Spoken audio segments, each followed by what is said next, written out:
గా నేర్చుకోవాలా? అప్టాక్స్ తో మా ఉచిత లైవ్ వెబినార్లలో చేరండి. ఆల్గో ట్రేడింగ్ కేవలం ₹10 బ్రోకరేజీ అందుబాటులో ఉంది. ఇప్పుడే అకౌంట్ ఓపెన్ చేయండి.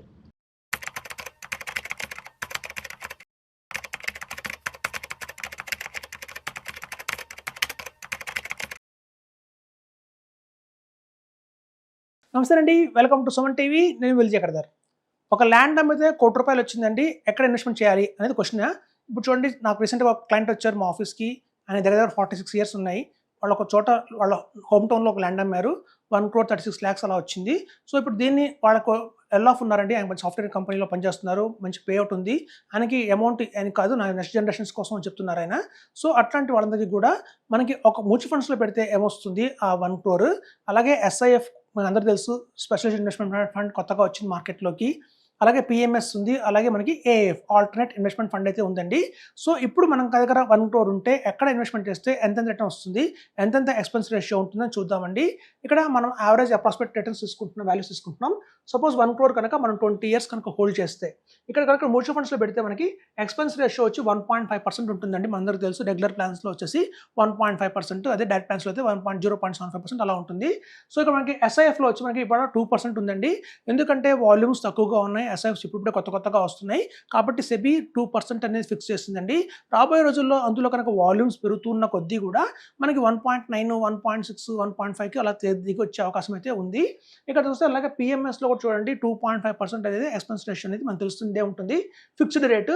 అదే కనుక మనం ఏదైనా వేరియబుల్ తీసుకుంటే కనుక 1% అలా వస్తుందండి. కానీ వేరియబుల్ మేము రికమెండ్ చేయము, ఎందుకంటే ప్రాఫిట్ షేరింగ్ ఉంటుంది కాబట్టి. సో ఫిక్స్డ్ ఫీజు 2.5% చేసేస్తే మనకి ఏ ప్రాఫిట్ షేరింగ్ కట్టక్కర్లేదు, ఎవరికి ₹1 కూడా ప్రాఫిట్ ఇవ్వక్కర్లేదండి. అలాగే ఏఎఫ్లో కూడా చూస్తే మనకి 2.5% ఫిక్స్డ్ కనుక ఇన్వెస్ట్మెంట్ చేస్తే, ఫీజు కనుక పే చేస్తే ప్రాఫిట్ షేరింగ్ అనేది ఉండదు. సో అట్లా మనం చూస్తే mutual funds, SIF, PMS, AF అండి. ఎక్స్పెన్స్ రేషియో చూస్తే మనం చూద్దాం, 1.25% కంటే 2.5% మనకైతే 1% ఎక్స్ట్రా అయితే పిఎంఎస్లో అయితే వాళ్ళు ఛార్జ్ చేస్తున్నారండి. అలా ఛార్జ్ చేస్తున్న వల్ల రిటర్న్స్ ఎలా వస్తాయో చూద్దాము. ఇక్కడ చూడండి, అప్రాక్సిమేట్ రిటర్న్ చూస్తే మనకి 15% ఉంటుందండి మ్యూచువల్ ఫండ్స్లో. ఎందుకు అంటే మ్యూచువల్ ఫండ్స్లో 1 crore తీసుకెళ్ళి మనం కనుక ఇన్వెస్ట్మెంట్ చేయండి అని చెప్తే కనుక, చాలా చూసండి, నాకు 25 ఏళ్ళ ఎక్స్పీరియన్స్ ఉంది మ్యూచువల్ ఫండ్స్లో. ఒక flexi cap, mid cap, small cap, balance advantage fund, multi cassette fund, focused fund, ఒకటి కాదు కనీసం ఒక 15 ఫండ్స్లో పెడతారండి. 15 to 20 ఫండ్స్లో అయితే గ్యారెంటీగా పెడతారు. అది అలా పెట్టినందువల్ల వాళ్ళకి 15% కూడా రాదు. యాక్చువల్గా చెప్తారంటే 12.5% వస్తుంది. బట్ మనం బెస్ట్ తీసుకుందాం, 15% తీసుకుందాం. ఇక్కడ చూస్తే ఎస్ఐఎఫ్లో మనం చూడండి, అట్లాంటి తప్పులు జరగకుండా సెబీ చాలా జాగ్రత్త పడింది. ఇక్కడ మనం చూస్తే మీకు ఒక ఫండ్ హౌస్లో, మ్యూచువల్ ఫండ్స్లో ఒక ఫండ్ హౌస్లో మీరు తీసుకుంటే large and mid cap, small cap, mid cap, అలాగే చూస్తే flexi cap, multi cap, sector funds, pharma fund, auto fund, banking fund అని చాలా రకాలు ఉంటాయండి. సో మనకి ఇన్ని రకాలైతే మనకి ఈక్విటీలో ఎస్ఐఎఫ్లో ఇవ్వట్లేదు వాళ్ళు. కేవలం 3 ఈక్విటీ ఫండ్, X100 అంటారు, X Top 100, అలాగే సెక్టర్ ఫండ్, 3 ఉంటాయండి. ఎందుకంటే అలా తెలుస్తుంది, ఈవెన్ సెబీ కూడా తెలిసి వచ్చింది ఏంటంటే, ఎక్కువ ఫండ్స్ ఉన్న లాభం లేదు, అన్నసరిగా చాలా వాటిలో ఇన్వెస్ట్మెంట్ చేస్తే ఎక్కడ కూడా రిటర్న్ రావట్లేదు. సో అందుకే ఎస్ఐఎఫ్స్ బెస్ట్గా ఉన్నాయి మనకి. సో ఇక్కడ మనకి ఏంటంటే చూస్తే 18% రిటర్న్ వస్తుందండి. ఇందులో మనకి అన్ని ఎక్స్ట్రా మల్టీ క్యాప్ అనండి అలాంటివన్నీ ఉండవు. Only mid and small cap ఒకటి ఉంటుంది, ఫ్లెక్సీ క్యాప్ ఒకటి ఉంటుంది, సెక్టర్ ఫండ్ ఒకటి ఉంటుంది. ఈ 3 ఉంటాయి. ఈ 3 కూడా ఆ టైంకి ఏ సెక్టర్ బాగుంటుందో అట్లా. సపోజ్ సెక్టర్ 20 ఫండ్ తీసుకుంటే అందులో మినిమం 4 సెక్టర్స్ అయితే ఉండాలి. అన్నెసరీగా 20 సెక్టర్స్లో ఇన్వెస్ట్మెంట్ చేయకూడదు. మీరు కనుక ఫ్యాక్ట్ షీట్ అని ఒకటి ఉంటుంది చూడండి, మీరు ప్రతి ఒక్క మ్యూచువల్ ఫండ్ కంపెనీకి వెళ్ళండి, సార్ మేము పలానా ఇన్వెస్ట్మెంట్ చేసాం మ్యూచువల్ ఫండ్ కంపెనీలో, లేదా ఒక ఫండ్లో ఇన్వెస్ట్మెంట్ చేశాను, ఆ ఫండ్ తాలూకు ఫ్యాక్ట్ షీట్ ఇవ్వండి అని చెప్పి తీసుకోండి. అందులో సెక్టర్స్ చూస్తే మీకు దగ్గర 20 సెక్టర్స్లో ఇన్వెస్ట్మెంట్ చేస్తుంటారు, కొన్ని 15 సెక్టర్స్లో ఇన్వెస్ట్మెంట్ చేస్తుంటారు. అన్ని సెక్టర్స్ అయితే అన్ని టైంలో సెక్టర్స్ పనిచేయండి. సో ఇక్కడ ఏంటంటే మనకి ఎస్ఐఎఫ్లో సెక్టర్ ఫండ్ రాబోతుంది ఫ్యూచర్లో. అందులో మీకు ఓన్లీ 4 సెక్టర్స్ మాత్రమే పర్మిషన్ ఉంటుంది. ఆ 4 సెక్టర్స్లో కూడా మార్చుకుంటుండొచ్చు. సపోజ్ డిఫెన్స్కి ఇప్పుడు టైం లేదు, ఇప్పుడు పిఎస్సికి బాగుందంటే పిఎస్సి షిఫ్ట్ అయిపోవచ్చు. అట్లా మనకి క్రిస్పీగా ఓన్లీ క్వాలిటీయే వస్తుంది కాబట్టి మనకి ఇక్కడ 3% ఎక్స్ట్రా రిటర్న్ ఎక్స్పెక్ట్ చేస్తున్నామండి, అంతకంటే ఎక్కువ చేయట్లేదు. సో అట్లా పిఎంఎస్ తెలుసు, మన దగ్గర లాస్ట్ 10 years డేటా ఉంది.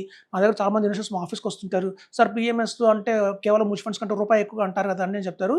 కానీ నేను తీసి చూపిస్తాను వాళ్ళకి. 10 ఏళ్ల నుంచి కన్సిస్టెన్సీగా 20% రిటర్న్ ఇస్తున్న పిఎంఎస్లు చాలా ఉన్నాయి మనకి మార్కెట్లో. నేను చెప్తానండి, పిఎంఎస్లో కొన్ని ఫండ్స్ ఉంటాయి, అది పోస్టల్స్ కంటే రిటర్న్ ఎక్కువ ఇవ్వవు. కానీ కొన్ని పిఎంఎస్లు ఉన్నాయి, ఎక్స్ట్రాడినరీ పిఎంఎస్లు ఉన్నాయి. ఒక 10 పిఎంఎస్లు దాకా ఉన్నాయండి ఇండియాలో బెస్ట్. అవి ఎట్లా అంటే 20, 30, 40 అలా ఇచ్చే రిటర్న్స్ ఉన్నాయి. సో మనం తెలుసు మనం పెడితే మాక్సిమం 1 or 2 PMS కంటే తీసుకోలేము. సో ఉన్న ఆ 10లో కూడా ది బెస్ట్ మనం ఇస్తున్నాం కాబట్టి ఇన్వెస్టర్స్ అందరికీ కూడా 20% వాళ్ళకి కంఫర్టబుల్గానే వస్తున్నాయండి. సో 20% రిటర్న్ తీసుకుందాం. ఇక్కడ ఏఎఫ్ ఉందండి, అది కూడా మనకి 20% రిటర్నే వస్తుంది. ఎందుకంటే ఎవరైతే పిఎంఎస్ చేస్తున్నారో వాళ్ళే ఏఎఫ్ కూడా చేస్తారు. సేమ్ కాపీ క్యాట్ ఉంటుంది. కాకపోతే ఇక్కడ ఉన్న అడ్వాంటేజ్ ఏంటంటే మన ఏఎఫ్లో ట్యాక్స్ కట్టక్కర్లేదు. అంటే ట్యాక్స్ అనేది పైన ఆ ఫండ్ హౌసే కట్టి మన చేతికి ఫ్రీగా ఇస్తున్నారండి. సో ఇక్కడ చూడండి, మనం కనుక వాల్యూతో కన్వర్ట్ చేస్తే, అంటే మనం కనుక ఈ రిటర్న్స్ని, ఈ 20% రిటర్న్స్ని కనుక వాల్యూస్తో కన్వర్ట్ చేస్తే 20 ఇయర్స్కి గాను మనకి మ్యూచువల్ ఫండ్స్లో కేవలం 16 crores మాత్రమే వచ్చిందండి. 16 crores. వేరస్ ఎస్ఐఎఫ్లో కనుక మనం 27, అంటే అత్యధికంగా ఒక 11 crore ఎక్స్ట్రా తీసుకున్న వాళ్ళం అయ్యాము. జస్ట్ ఎస్ఐఎఫ్ మూవ్ అయినందుకు. మనం కనుక కొంచెం ధైర్యం చేసి మనం కనుక 38 CR వచ్చిందండి మనకి పిఎంఎస్లో. అదే 38 CR మనకి ఇక్కడ 0 ట్యాక్స్తో వచ్చింది ఏఎఫ్లో అయితే. ఇక్కడ చూడండి మనకి అమాంతం చూస్తే రిటర్న్స్ డబుల్ రిటర్న్స్ అయితే వస్తున్నాయండి పిఎంఎస్ కంటే కూడా. చాలామంది చెప్తారు ఎక్స్పెన్స్ రేషియో చూడండి, ఎక్స్పెన్స్ రేషియో చూడండి అంటారు. ఎక్స్పెన్స్ రేషియో 1% ఎక్స్ట్రా తీసుకున్నందువల్ల దగ్గర 10 కోట్లకు మీద మనకి రిటర్న్స్ అయితే ఎక్కువ వచ్చాయండి. అది చాలామంది చెప్పరు. సో ఇదండి మనకి అల్టిమేట్గా తెలిసింది ఏంటంటే పిఎంఎస్ ఆర్ ఏఎఫ్ 1 crore కనుక మనకి అబోవ్ ఉందంటే కనుక వాళ్ళ ఇంటికి ఏఎఫ్కి వెళ్ళిపోండి, లేదా 2 PMSలు తీసుకోండి, రెండేవి బాగానే ఉంటాయి. సో మనం కనుక కార్పస్ పెంచుకుంటూ వెళ్ళిన కొద్దీ మేము చెప్తుంటాం ఈ ఏఎఫ్లో కాకుండా ఇంకో ఏఎఫ్లోకి వెళ్ళండి, ఆ ఏఎఫ్లో కొంత అమౌంట్ తీసి ఇంకో ఏఎఫ్లోకి వెళ్ళండి, అలా మేము మార్చుకుంటూ వెళ్తాము. సో అలా వెళ్ళి మనకి దగ్గర 38 CR అక్యుమిలేట్ చేయొచ్చు. ఇప్పుడు చూడండి, ఫర్ ఎగ్జాంపుల్ మనం కనుక చేయలేదు ఏమవుతుంది, ఇవాళ కనుక మనం పిఎంఎస్ ఏఎఫ్ చేయలేదు ఏమవుతుంది, రేపొద్దున మన ఫ్యూచర్లో మన కిడ్స్ కనుక మన పిల్లలు కనుక ఆ రోజు ఒక క్వశ్చన్ నడుస్తున్నాయి మనల్ని, డాడీ నీ దగ్గర 1 crore ఉంది కదా, నువ్వు ఎందుకు పిఎంఎస్లో పెట్టలేదు, ఏఎఫ్లో ఎందుకు పెట్టలేదు అని మనం క్వశ్చన్ అడిగితే మనం ఏం సమాధానం చెప్పాలి అనేది ఇవాళ మీరు డైరీలో రాసి పెట్టుకోండి. ఒకటేంటి ఉంటుంది, బహుశా నాకు దాని గురించి అవేర్నెస్ లేదు అని చెప్పచ్చు. ఎవరైతే అడ్వైజర్ దగ్గరికి వెళ్ళానో ఆయన రిస్క్ ఎక్కువ ఉంటుంది అని చెప్పి భయపెట్టాడు నన్ను, అందుకు నేను చేయలేదు. లేదా కేవలం ఒక అడ్వైజర్ ఎక్స్పెన్స్ రేషియో మాత్రమే 1% ఎక్స్ట్రా ఉంటుందని హైలైట్ చేసాడు తప్ప రిటర్న్ 10 కోట్లు ఎక్స్ట్రా వస్తుందని చెప్పలేదు. అట్లాంటి రీజన్స్ అని చెప్పాల్సి వస్తుంది. ఒకవేళ మన దగ్గర అంత అమౌంట్ లేదు కనుక చేయలేదంటే అది జెన్యూన్ రీజన్ అండి. మన దగ్గర 50 lakhs లేదు కాబట్టి మనం చేయలేదు అనేది చెప్పొచ్చు, ఒక జెన్యూన్ రీజన్.